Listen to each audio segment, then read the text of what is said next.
श्री खाटू श्याम जी को भगवान श्री कृष्ण के कलयुगी अवतार के रूप में जाना जाता है। राजस्थान के सीकर जिले में स्थित श्याम बाबा के भव्य मंदिर में दर्शन के लिए हर दिन लाखों भक्त पहुंचते हैं। मान्यता है कि श्याम बाबा सभी की मनोकामनाओं को पूरा करते हैं और फर्श से लेकर अर्श तक पहुंचा सकते हैं। बाबा श्याम का संबंध महाभारत काल से माना जाता है। ये पांडु पुत्र भीम के पौत्र थे। पौराणिक कथा के अनुसार खाटू श्याम की अपार शक्तियों और क्षमता से प्रभावित होकर श्री कृष्ण ने इन्हें कलयुग में अपने नाम से पूजे जाने का वरदान दिया था। वनवास के दौरान जब पांडव अपनी जान बचाते हुए दर दर भटक रहे थे, तब भीम का सामना हिडिंबा से हुआ। हिडिंबा ने भीम से विवाह करने की इच्छा जताई और माता कुंती की आज्ञा से भीम और हिडिंबा का विवाह हुआ, जिनसे घटोत्कच नामक पुत्र का जन्म हुआ।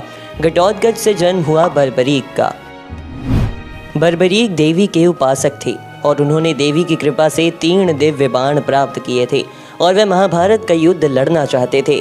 उन्होंने ये बात अपनी माता मौरवी को बताई। तब माता मौरवी ने उनसे 2 वचन लिए। पहला वचन कि तुम जो भी पक्ष हारता दिखेगा उसकी तरफ से लड़ोगे, और दूसरा वचन रास्ते में तुमसे जो कोई भी कुछ भी दान में मांगेगा तुम उसे मना नहीं करोगे। माता की आज्ञा पाकर अपने नीले घोड़े पर सवार होकर बर्बरीक रणभूमि की तरफ चल पड़े।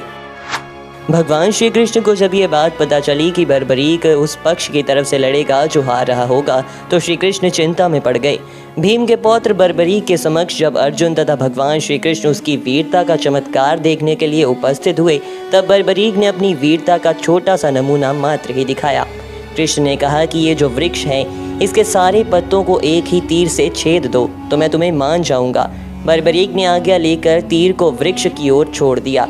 जब तीर एक एक कर सारे पत्तों को छेदता जा रहा था, उसी दौरान एक पत्ता टूटकर नीचे गिर पड़ा।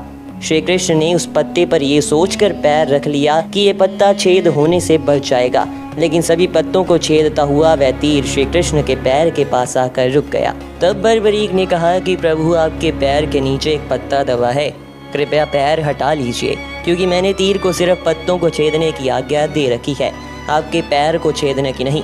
उसके इस चमत्कार को देखकर श्री कृष्ण और चिंता में पड़ गए। भगवान श्री कृष्ण ये बात जानते थे कि बर्बरीक प्रतिज्ञावश हारने वाले का साथ देगा। यदि कौरव हारते हुए नजर आए तो फिर पांडवों के लिए संकट खड़ा हो जाएगा, और यदि जब पांडव बर्बरीक के सामने हारते नजर आए तो फिर वह पांडवों का साथ देगा। इस तरह वह दोनों ओर की सेना को एक ही तीर से खत्म कर देगा। तब भगवान श्री कृष्ण ब्राह्मण का वेश बनाकर सुबह बर्बरीक के शिविर के द्वार पर पहुँच गए और दान मांगने लगे। बर्बरीक ने कहा, मांगो ब्राह्मण, क्या चाहिए? ब्राह्मण रूपी श्री कृष्ण ने कहा कि तुम दे ना सकोगे, लेकिन बर्बरीक श्री कृष्ण के जाल में फंस गए और श्री कृष्ण ने उनसे शीश का दान मांग लिया। बर्बरीक द्वारा अपने पितामह पांडवों की विजय हेतु स्वेच्छा से शीश का दान कर दिया गया। तब भगवान श्री कृष्ण ने कहा कि मांगो बर्बरीक, तुम क्या मांगना चाहते हो? बर्बरीक ने कहा कि मैं महाभारत का युद्ध लड़ना चाहता था पर लड़ ना सका, इसीलिए अब देखना चाहता हूँ कि आखिर कौन सा पक्ष जीतता है। तब भगवान श्री कृष्ण ने अमृत बर्बरीक के शीश को पिला दिया और जाकर एक ऊंचे स्थान पर रखवा दिया, जहाँ से बर्बरीक के शीश ने सारा महाभारत का युद्ध देखा। अंततः महाभारत का युद्ध समाप्त हुआ और पांडवों की विजय हुई। विजय के बाद पांडवों में लड़ाई शुरू हो गई कि युद्ध हमने जिताया है।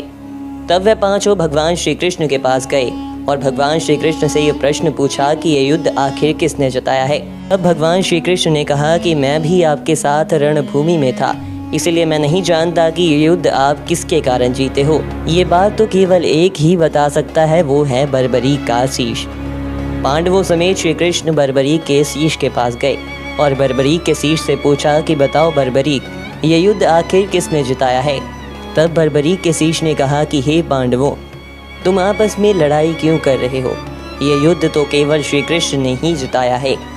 इस युद्ध में मरने वाले भी कृष्ण थे और मारने वाले भी कृष्ण।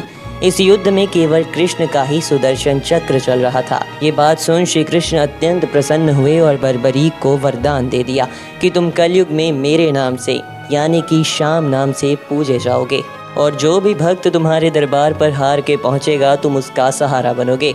तो दोस्तों, ऐसे बने हमारे श्याम हारे के सहारे। कमेंट सेक्शन में अपनी राय ज़रूर दीजिएगा और साथ ही हारे के सहारे की जय ज़रूर लिखिएगा।